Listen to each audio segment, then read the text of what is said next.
Hi, hello, good evening. Welcome back to Vlogmas. Editing Lauren just realized that filming Lauren never filmed an intro, so here we are. This video is all about the brand new Lifetime Christmas movie, A Christmas Dance Reunion, starring Corbin, Bleu, and Monique Coleman, two of the stars from the High School Musical franchise. We know them, we love them. First, you're going to see multiple clips from the movie, and then I will be back in all of my Christmassy glory to give you my final thoughts and review.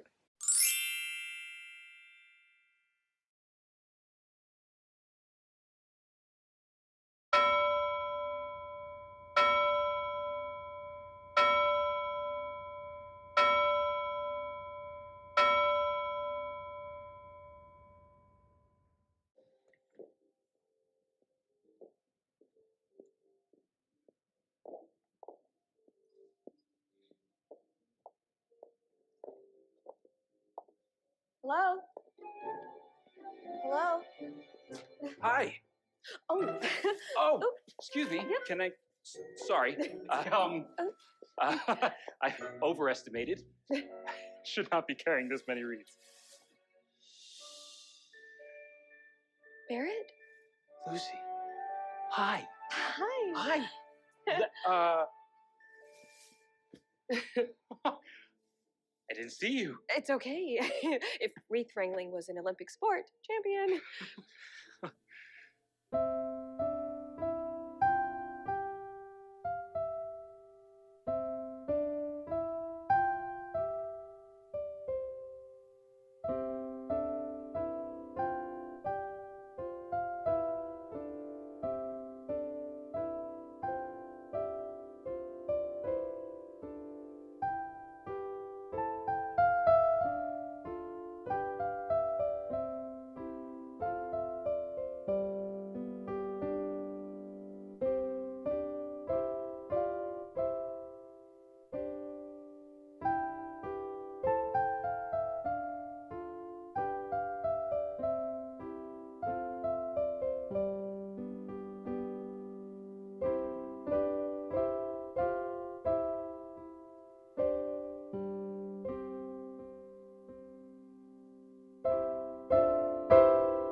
when my uncle realized that he had to close the hotel,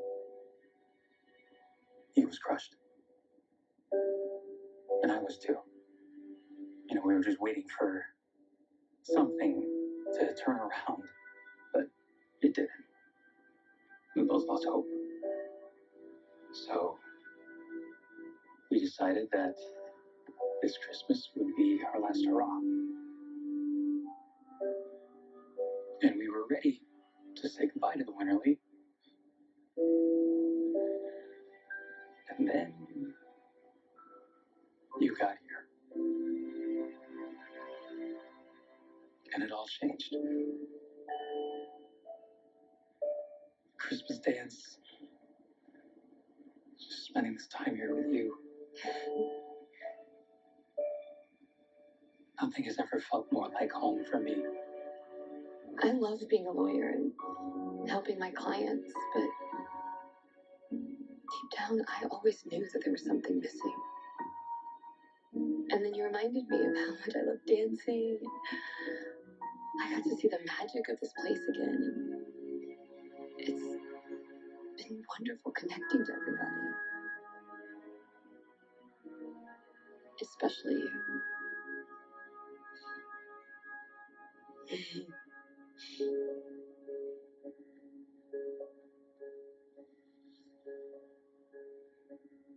I want to try to save the Winter League together. But if we have to let the Winter League go, I don't want to let you go. I don't want to either.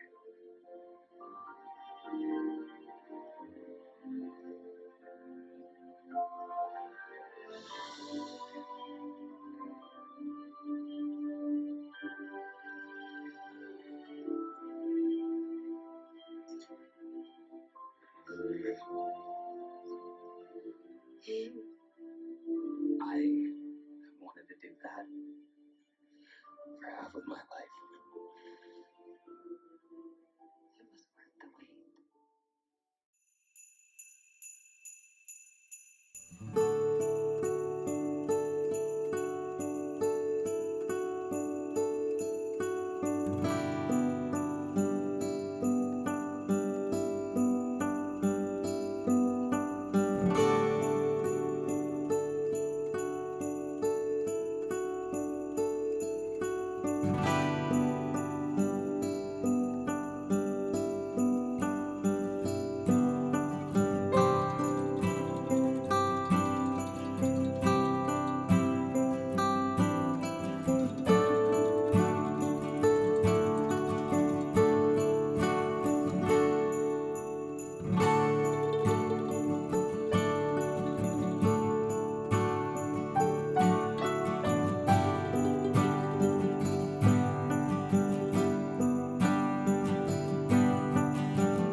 a large part of me does not want to film this review.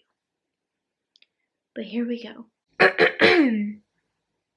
This movie is a prime example of why you should watch what you're reviewing twice. Stay tuned because I have new thoughts. I would like to issue a formal apology to Lifetime.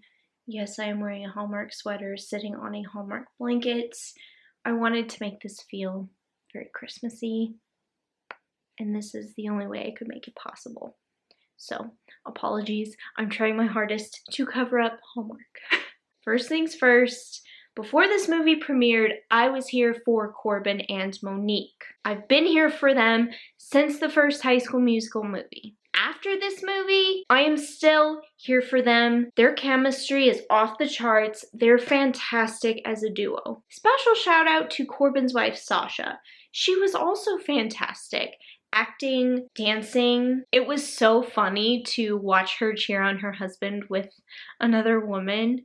Knowing that detail beforehand made it even more comedic. Them as a trio, love it. They were the moment.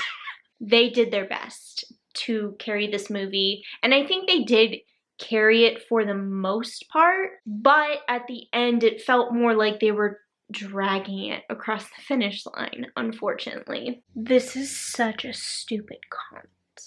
Corbin and Monique carry this movie from start to finish line, absolutely nothing touching the ground for an hour and 27 minutes. I totally forgot to mention this in my original review.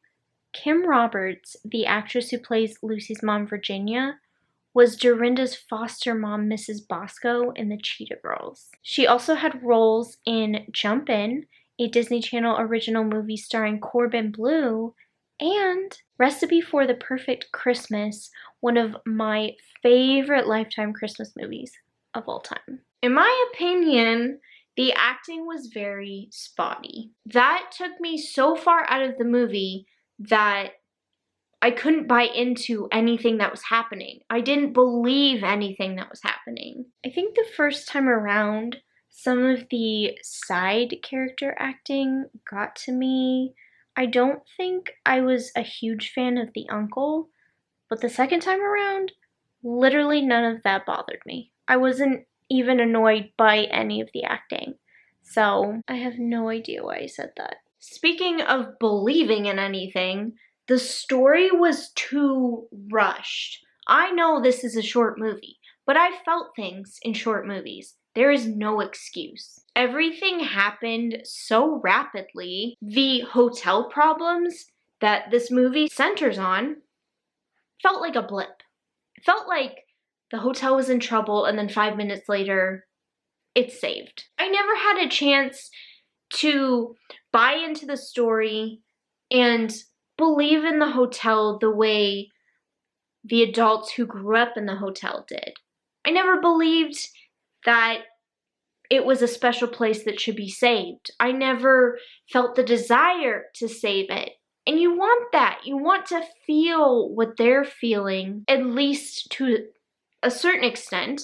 And I never believed any of it. That pacing problem applies to the romance as well. There's that typical moment at the end of will they, won't they, after a tense interaction. But the tension was in one scene, and then they literally reconcile in the very next scene. Will they, won't they? Yes, they will. Moving on. Like, I didn't even have the chance to be on the edge of my seat. That next scene is actually the scene that made me feel. I thought I was going to be animated and emotional this entire time. I had a box of tissues ready, and I never used it. Not one single tissue. This secret hideaway scene brought me the closest to tears. Corbin's character Barrett is talking to Monique's character Lucy, explaining why he feels so protective of the hotel and how her coming back into his life has made him feel hopeful again. As he's speaking, the walls come down, the cameras and crew disappear, and you're listening to Corbin talk to Monique, telling her how great it feels to be filming a movie again with her. after all these years, reconnecting with an old friend. You feel that you're actually looking in on a real intimate conversation. And her response likewise is so real and emotional. You can just see it on their faces. There's even this close-up of Corbin and he looks teary-eyed.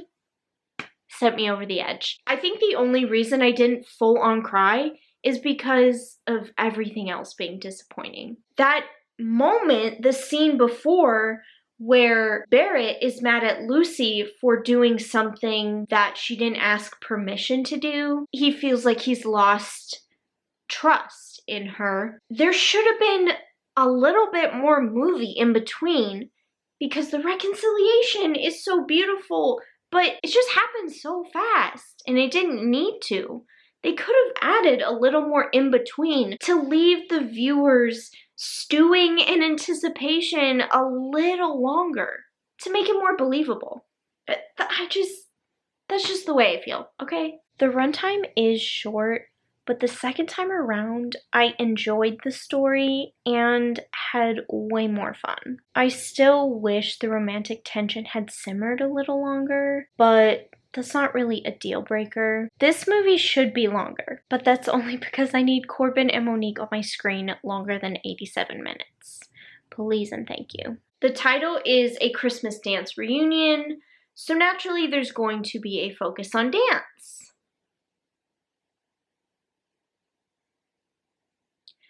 I used to dance. I've grown up with dance shows, musicals. I admit I'm a bit of a snob. This choreography could have been better. The best dance moment, in my opinion, was Corbin's tap solo, which, by the way, I needed a moment after that scene. Everything after that was disappointing. Let's break it down. Everything in the movie leads up to this big dance show. A big part of it is nostalgia. Barrett, Lucy, and some of their dance friends are reliving the days when they would put on dance shows every Christmas at the hotel. They're also trying to save the hotel. So this show is supposed to be a big deal. When we actually reach the show, dance recital vibes. First of all, they were dancing on this teeny tiny box-sized stage that gave me all the flashbacks of local shows that my dance school put on. You know, dancing on carpet at a bowling alley, dancing on a rickety pop-up stage in a dark corner of Six Flags. They had to utilize the dance hall they had, and there was obviously supposed to be a lot of guests in the room. But like, this is a nice hotel. It's a pretty big hotel. They could have made the set bigger to make it feel more grand at the end. The costumes, for the most part, were okay. The little girl's blue costumes, oh my gosh, those were adorable. The guys were okay. Monique's costume. She's wearing tan jazz shoes, and that paired with her pretty plain purple dress, it felt like a student doing her contemporary solo at the spring recital. They could have done so much better. And that brings me to Corbin and Monique's big duet, their pas de deux, their moment to shine. Guys, these people can actually dance. Give them something meatier, please. This show was supposed to be the star on top of the tree that is this movie. And it felt like a dance recital. I know that they were sort of recreating the dance shows of their childhood. There were also children involved. I get all that. But the adults themselves did not need to come across like young students at their dance recital. These are full-grown adults who can dance. Give them something. I know I'm snobby. I'm probably being too harsh, but I just know there was better choreography out there. I just know it. I still wish the stage was bigger, Monique's costume was more elaborate, and the duet choreography was less recital-like. That being said, I was way too harsh on the choreography. I expect too much and need to relax and enjoy it for what it is. This is a group of adults trying to recreate the Christmas magic from their childhood alongside a new generation of young dancers. That's a beautiful thing. Absolutely nothing wrong with that. I am just a dance snob, so please ignore me. To end this rant on a positive note, in the first High School Musical movie, at the end, Troy and Gabriella audition and sing Breaking Free in front of a hanging moon. Years later, in a Christmas dance reunion, Corbin and Monique, as Barrett and Lucy, dance in front of a hanging moon. I don't know if that was intentional or unintentional. Let's call it unintentional genius. I just need Lifetime to know that I noticed and I appreciate it. Thank you so much for giving me that moment. At this point, it should be obvious that I hate giving this review. I really do. I was so disappointed after the movie, I considered canceling this video, but I need to be honest, okay? I put up a trailer reaction video. I needed to follow through and put up a review video. And these are my honest thoughts. This movie is not great, but it's not terrible. It just falls somewhere in between. So, meh. Based on how I'm feeling right now, I probably won't watch this movie every single year. I really want to give it a second chance and rewatch it. Perhaps my views will soften and I'll see things in a new light. You never know. Realistically, I'm thinking this will be a movie I revisit every 2 to 3 years. This is definitely a case of watching a Christmas movie while overworked and exhausted. The second time around, I felt completely different, basically making my first review irrelevant. I had built this movie up so much in my head that I let the slightest disappointment ruin the entire movie for me. Once I got everything off my chest on camera, I was able to watch this movie without such lofty expectations. A Christmas Dance Reunion has earned a spot on my annual watch list, and I'll leave it at that. Let me know in the comments down below if you've watched a Christmas Dance Reunion. Did you feel the way I did the first time? Or did you feel the way I did the second time? I would love to hear your thoughts. Let's discuss. If you enjoyed this review video, please give it a thumbs up. Don't forget to hit that red button down below to subscribe and become a member of my YouTube family. Also, click the bell to turn on your notifications. I will see you in my next video. Bye!